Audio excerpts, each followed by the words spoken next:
For the practitioner of the integral yoga, it becomes evident that the transformation of human nature is not something that can be done by his own capacity alone. His mental ideas, the willpower, vital drives, and physical powers have their limitations and remain relatively fixed within the framework of the untransformed human nature as we recognize it. Some progress can be made, but it reaches a point where the change cannot progress any farther, and a new power needs to be brought into the picture to work through the subsequent steps.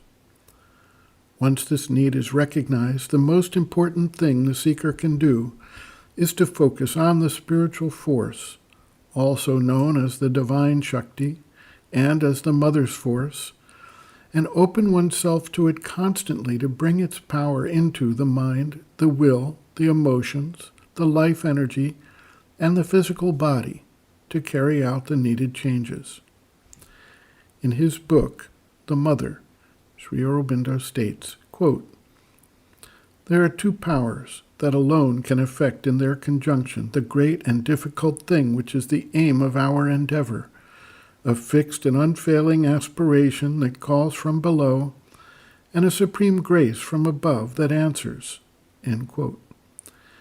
He goes on to note, quote, "In all that is done in the universe, the divine through his Shakti is behind all action, but he is veiled by his yoga maya and works through the ego of the jiva in the lower nature.